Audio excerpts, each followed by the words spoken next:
तरीके से नरोत्तम मिश्रा का टिकट काटा गया है, कहीं ना कहीं ये आश्चर्यजनक तो है ही, और साथ में जिस कहा जा रहा था 2 अप्रैल से लेके, जब से जो राजेंद्र भारती हैं उनकी विधायकी शून्य हुई थी, तब से लेके बराबर नरोत्तम मिश्रा प्रचार कर रहे थे, और प्रचार करने के साथ साथ पूरे क्षेत्र में जाकर वोट मांगना शुरू कर दिया था, प्रचार करना शुरू कर दिया था। इसी का आक्रोश जो है कल से सड़कों पर दिखाई दे रहा है। जो कार्यकर्ता है उनका कहना यह है कि अगर टिकट नहीं देना था, टिकट ना देने की कोई भी जरा सी भी मानसिकता रही होगी तो पहले मना कर देना चाहिए था, कि जिस तरीके से कद्दावर नेता जब क्षेत्र में जाता है, उसका टिकट कट जाता तो उसका राजनीतिक कैरियर पर संकट खड़ा हो जाता है। इसी के चलते कल से बराबर जब उनका टिकट काटा गया तो कल से बराबर उपद्रव जारी है। और बड़ी बात यह है कि उपद्रव के साथ साथ पुलिस और जो कार्यकर्ता है वो आपस में भिड़ गए हैं, और एक संवेदनहीनता की हद तब हो जाती है जब पढ़े लिखे लोग जब रास्ते में रास्ता जाम करते हैं। अब देखेंगे लगभग 5 से 7 घंटे जो नेशनल हाईवे है वो जाम रहा है, पुलिस की गाड़ियां तोड़ी गई हैं,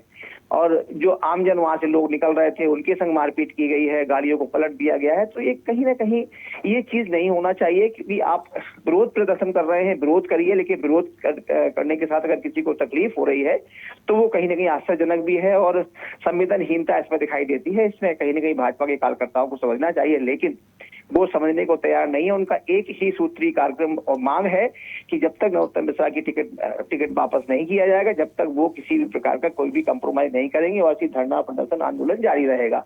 तो देखना यह है, पुलिस को पूरा छावनी बना दिया गया है, दतिया को जो हाईवे है वो उसे खोल दिया गया है पुलिस बल के द्वारा, और अब यातायात सुगम हो गया है। लेकिन अभी तनाव की स्थिति है, लेकिन नियंत्रण पूर्ण है। पुलिस बराबर नजर रखे हुए है, और संभावना ये भी व्यक्त की जा रही है कि शीर्ष नेतृत्व डॉक्टर नरोत्तम मिश्रा से बात करने के बाद इस पूरे मामले को सुलझाने की कोशिश कर रहा है, क्योंकि जिस तरीके से ये उपद्रव हो रहा है उससे छवि कहीं ना कहीं पार्टी की खराब होती है। जी, बहुत सारे एस्पेक्ट्स भी इसमें देखने के लिए मिल रहे हैं, क्योंकि इतना नहीं सोचा था किसी ने कि इतने ज्यादा समर्थक जो है उपद्रवी हो जाएंगे और पथराव के और इतना बड़ा बवाल देखने के लिए मिलेगा। हालांकि अब जब ये बवाल हो गया है, लगातार सोशल मीडिया पर तस्वीरें, वीडियो सारे वायरल हो रहे हैं, तो कहीं ना कहीं अब मिश्रा बनाम संगठन की चर्चा तेज हो गई है। देखिए, डॉक्टर नरोत्तम मिश्रा एक बहुत ही कद्दावर नेता है, पूरे प्रदेश के लिए जाने जाते हैं। कोई भी प्रदेश में हलचल होती है, चाहे वो राज्यसभा सदस्य में नामांकित करने का मामला हो, चाहे वो प्रदेश अध्यक्ष बनने का मामला हो, चाहे वो उपचुनाव लड़ने का मामला हो, नरोत्तम मिश्रा का नाम सामने आता ही है। और जब भी आप देखेंगे बराबर 3 बार 2008, 2013, 2018 3 बार लगातार वो विधायक बन के वहां से जीते हैं। 2023 में उन्हें शिकस्त मिली है, इसके बाद संगठन ने उन पर भरोसा नहीं जताया। तो ये उनका कहना यही था कि ऐसा कौन सा कारण हो गया है, कहीं 3 बार 4 बार बराबर जीतने के बाद अगर एक बार शिकस्त मिलती है तो इसका ये मतलब नहीं है कि जनता नाराज है।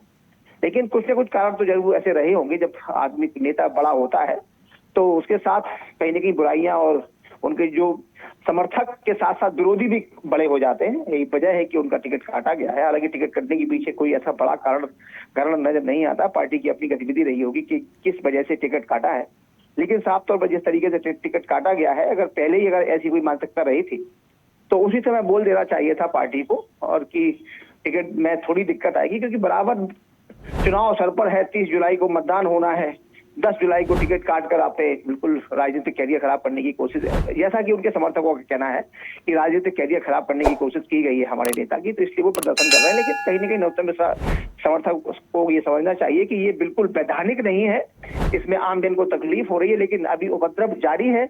लोग अभी घर वापस नहीं गए हैं, कल से सड़कों पर ही हैं। तो वहीं पुलिस ने भी कमर कस ली है। ऐसा पुलिस फोर्स बुलाई गई है, ग्वालियर से, शिवपुरी से जो आसपास के जिले हैं वहां से पुलिस फोर्स बुलाई गई है, और पूरा दतिया इस समय पुलिस छावनी में बदला हुआ है। जी बिल्कुल अरविंद जी, देखिए हालांकि अगर हम भारतीय जनता पार्टी की बात करें तो यही बातें सामने आती है कि जो भी फैसला होता है वो शीर्ष नेतृत्व लेता है। अब जब ये फैसला ले लिया गया है तो समर्थकों को थोड़ा समझना होगा। हालांकि मायूसी छाई है कि 2023 में जो हार मिली थी उसके बाद उम्मीद थी कि फिर से टिकट मिलेगी और उन्हें मौका मिलेगा। अब जब ये मौका छीन लिया गया है तो उपद्रवी बन गए हैं समर्थक, लेकिन उन्हें समझना होगा, थोड़ा समझने का प्रयास करना होगा। तारीख भी नजदीक आ गई है और अभी इस प्रकार का बवाल देखने के लिए मिल रहा है, पता नहीं और क्या तस्वीर आगे देखने के लिए मिलेंगी। बहुत धन्यवाद आपका हमारे साथ जुड़ने के लिए। ताज़ा खबरों के लिए लाइक, फॉलो और यूट्यूब पर सब्सक्राइब कर बेल आइकन दबाएं। साथ ही हर अपडेट के लिए विजिट करें स्वदेशलाइव.com।